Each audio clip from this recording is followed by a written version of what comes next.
Hello friends and welcome again in our YouTube channel Love for Pharma। मैं सत्यम गुप्ता, एक pharma professional, consultant और interpreter फिर से आपके सामने हूं फार्मा से रिलेटेड एक इंटरेस्टिंग वीडियो के साथ। फ्रेंड्स, आज जिस टॉपिक पे हम डिस्कशन करने वाले हैं वो अगेन फार्मा का एक बहुत ही इंपॉर्टेंट टॉपिक है और वो टॉपिक है HbA1c वैलिडेशन का। जैसा कि हम सब जानते हैं कि फार्मा की इंपॉर्टेंट यूटिलिटीज में से एक होता है HbA1c और उतना ही इंपॉर्टेंट होता है उसका वैलिडेशन। तो आज इस वीडियो में हम HbA1c वैलिडेशन को समझेंगे। HbA1c वैलिडेशन क्या होता है, उसे कैसे करते हैं, क्या क्या पैरामीटर्स हम HbA1c वैलिडेशन में करते हैं, ये सारी चीजें हम समझेंगे आज के इस वीडियो में। और इन्हें समझाने के लिए अगेन मैं कुछ इंपॉर्टेंट स्लाइड्स की हेल्प लूंगा। तो चलिए चलते हैं उन स्लाइड्स की तरफ। तो फ्रेंड्स, चलिए शुरुआत करते हैं सबसे पहले ये जानने की कि HbA1c के वैलिडेशन में कौन कौन से टेस्ट परफॉर्म किए जाते हैं। वो टेस्ट हैं ACPH, filter integrity test, non viable particle count, airborne viable particle monitoring, air flow visualisation, recovery period study, temperature, relative humidity, differential pressure monitoring. तो ये है वो मेजर और जनरल टेस्ट जो कि हम HbA1c के वैलिडेशन में परफॉर्म करते हैं। तो चलिए शुरुआत करते हैं सबसे पहले टेस्ट की, जो कि है ACPH। ACPH यानी कि एयर चेंजेस पर आवर। अब सबसे पहले हम ये समझते हैं कि ACPH होता क्या है। तो if supplied air by HbA1c per hour is equal to the volume of the room or area, then it will be 1 ACPH। यानी कि HbA1c द्वारा प्रति घंटे सप्लाई की हुई एयर अगर रूम के वॉल्यूम के बराबर हो तो उसे 1 ACPH कहेंगे। कहने का मतलब ये कि अगर HbA1c एक घंटे में रूम के वॉल्यूम के बराबर हवा उसमें सप्लाई करता है तो उसे 1 ACPH कहा जाएगा ना। अभी ये बात आती है कि ACPH करते क्यों हैं।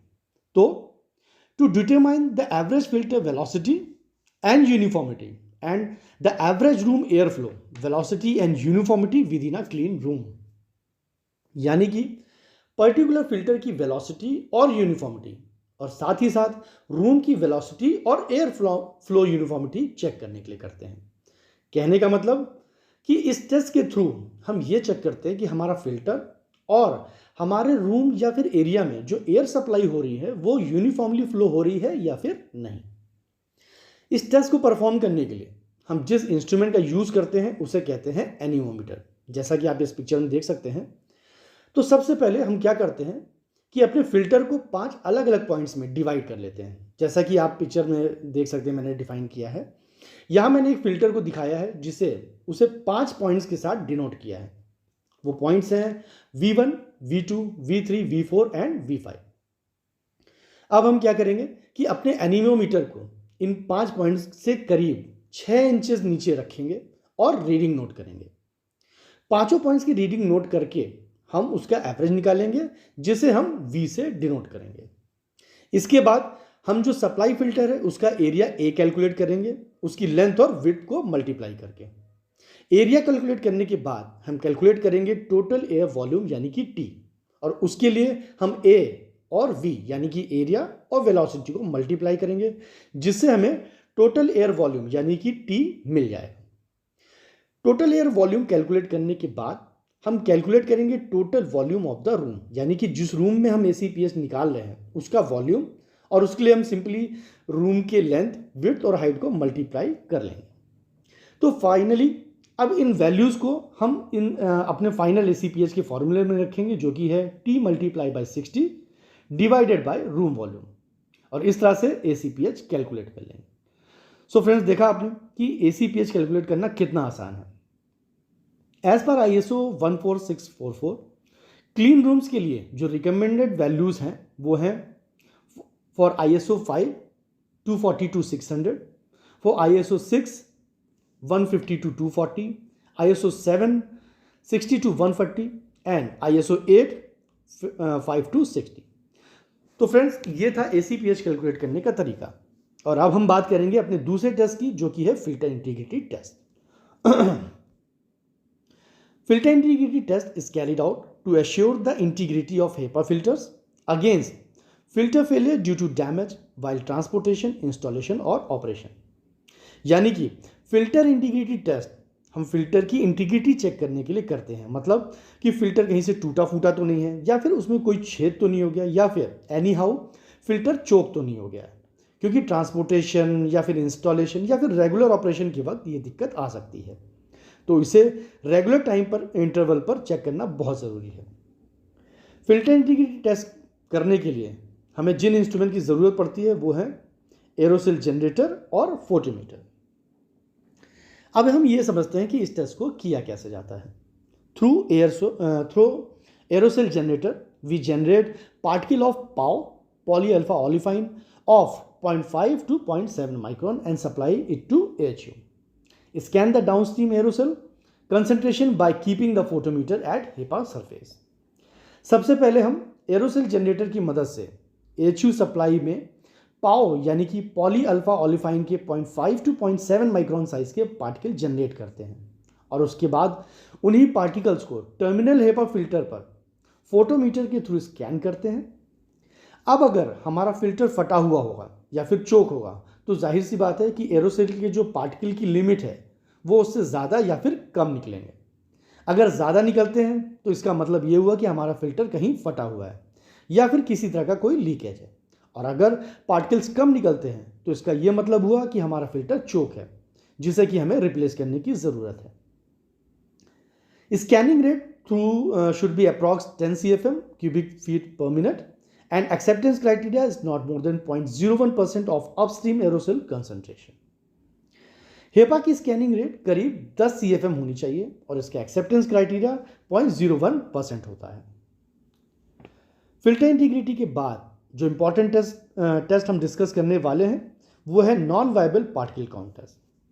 ये टेस्ट हम करते हैं to determine the concentration of non viable airborne particle equal to and greater than the specified size at designated sampling location। यानी कि उस पर्टिकुलर एरिया के नॉन वायबल पार्टिकल की कंसंट्रेशन और साइज जानने के लिए।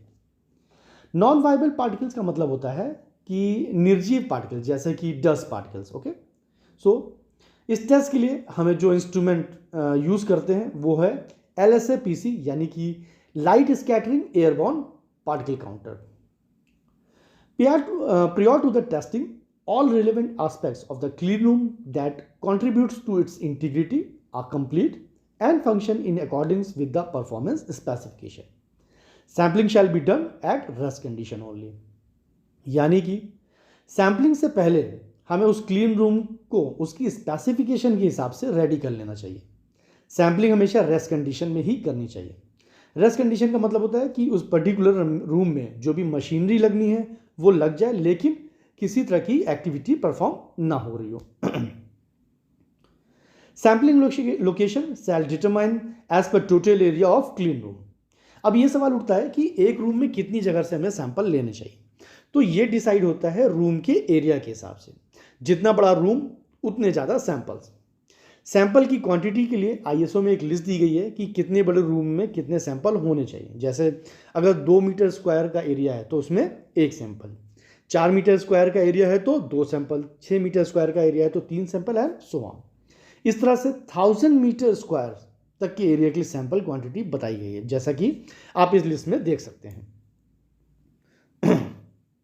अगर 1000 मीटर स्क्वायर से ज़्यादा का एरिया है तो उसके लिए जो फॉर्मूला यूज़ करते हैं वो है NL = 27 multiplied by A divided by 1000, where NL = minimum number of location and A = area of clean room in meter square.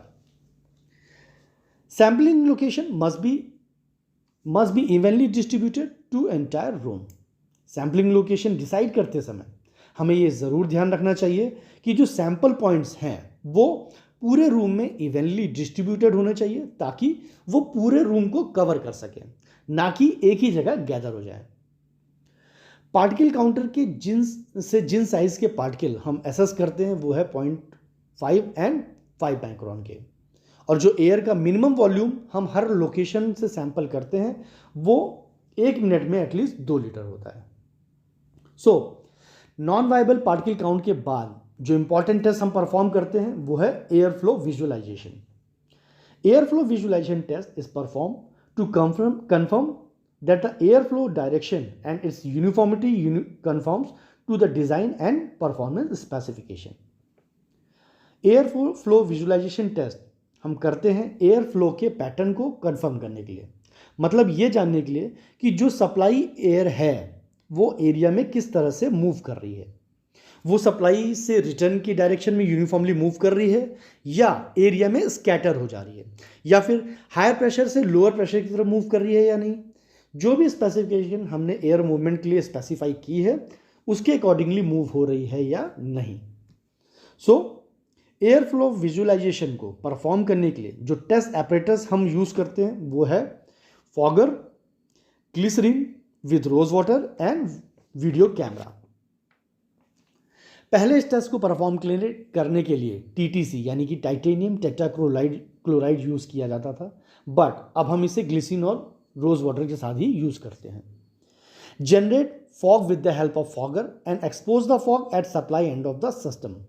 Observe the smoke pattern and ensure that it should be unidirectional. Smoke must move from supply to return duct and from positive pressure area to negative pressure area. Picturize the direction of fog by help of video. Air flow visualisation again एक बहुत ही easy test है।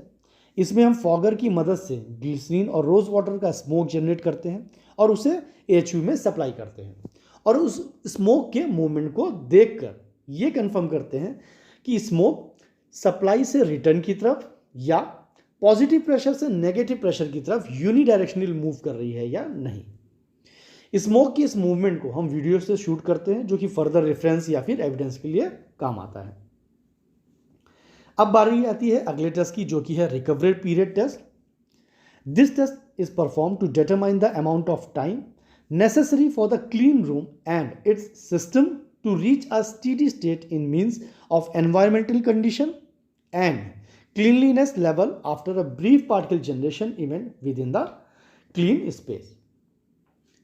यानी कि ये test हम ये check करने के लिए करते हैं कि जो हमारा क्लीन रूम है अगर वो अपनी स्पेसिफाइड कंडीशन से फ्लक्चुएट या फिर डेविएट करता है तो कितनी देर में वापस अपनी स्पेसिफाइड कंडीशन में आ सकता है। मतलब जैसे हमारे एरिया की एनवायरमेंटल स्पेसिफिकेशन है not more than 25 degree centigrade temperature और RH नॉट मोर देन 60 है, तो अगर किसी वजह से ये दोनों कंडीशन डिस्टर्ब हो जाती हैं, जैसे टेम्परेचर या RH बढ़ जाता है, तो एचयू चलाने पर कितनी देर में वापस अपनी स्पेसिफाइड लिमिट में वापस आ जाएगा। इसी तरह से अगर किसी वजह से पार्टिकल काउंट की लिमिट बढ़ जाती है तो वो भी कितनी देर में वापस लिमिट में आ जाएगी, ये इस टेस्ट में हम वेरीफाई करते हैं। इसके लिए जो टेस्ट ऑपरेटर्स हम यूज़ करते हैं वो होते हैं पार्टिकल काउंटर और डिजिटल हाइग्रोमीटर। तो जैसा कि मैंने आपको बताया कि इस टेस्ट में पार्टिकल की रिकवरी और एनवायरमेंटल कंडीशन की रिकवरी दोनों वेरीफाई करते हैं। पार्टिकल की रिकवरी के लिए अगेन हम पार्टिकल जनरेटर की हेल्प से पार्टिकल जनरेट करते हैं और उन्हें एएचयू में सप्लाई करते हैं और फिर उनकी उस एरिया में रिकवरी मॉनिटर करते हैं। और एनवायरमेंटल कंडीशन के लिए हम एरिया में हॉट वाटर की मदद से टेम्परेचर और RH बढ़ाते हैं और फिर एएचयू चलाकर ये चेक करते हैं कि कितनी देर में एरिया अपनी प्री स्पेसिफाइड कंडीशन में वापस आ जाता है। इन पीरियोडिक टेस्ट के साथ साथ हम कुछ रेगुलर मॉनिटरिंग भी करते हैं जो हमें ये बताती है कि हमारा एरिया रेगुलरली स्पेसिफाइड कंडीशन में है, जैसे temperature, relative humidity, differential pressure monitoring and airborne viable particle count.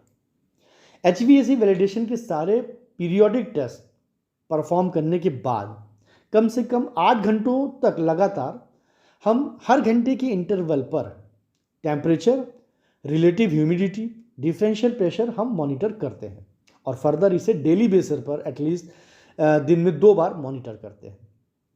Area monitoring का जो दूसरा टेस्ट है जिसे हम रेगुलर बेसिस पे करते हैं वो है एयरबॉर्न वायबल पार्टिकल काउंट, जिसमें हम प्री इंक्यूबेटेड मीडिया प्लेट्स की हेल्प से वायबल पार्टिकल के काउंट्स को मॉनिटर करते हैं। HVAC वैलिडेशन खत्म होने पर एटलीस्ट 3 दिनों तक हम ये मॉनिटरिंग करते हैं और उसके बाद स्केड्यूल बनाकर इसे रेगुलर बेसिस पर करते हैं। अब एयरबॉर्न वायबल पार्टिकल काउंट की जो स्पेसिफिकेशंस है वो जस्ट हमारी जो जनरल स्पेसिफिकेशंस है या जो लिमिट है वही होती है। सो फ्रेंड्स, ये थी HVAC वैलिडेशन की टोटल डिटेल्स। उसमें क्या क्या टेस्ट किए जाते हैं, कैसे किए जाते हैं, मैंने सिंपल वर्ड्स में आपको समझाने की कोशिश की और आई होप कि आपको ये सारे पैरामीटर्स अच्छे से, ये सारे टेस्ट अच्छे से समझ में आए होंगे। तो चलिए, आज की इस वीडियो के लिए बस इतना ही। अगले वीडियो में मैं फिर किसी ना किसी अच्छे से फार्मा के इंपॉर्टेंट टॉपिक के साथ आपके सामने आऊंगा और उसे आपके सामने एक्सप्लेन करूंगा। और हाँ, अगर आपको मेरा ये वीडियो पसंद आया तो प्लीज इसे लाइक, शेयर और कमेंट जरूर करें। और हाँ, मेरे चैनल को सब्सक्राइब करना मत भूलिएगा। तो तब तक के लिए थैंक यू वेरी मच।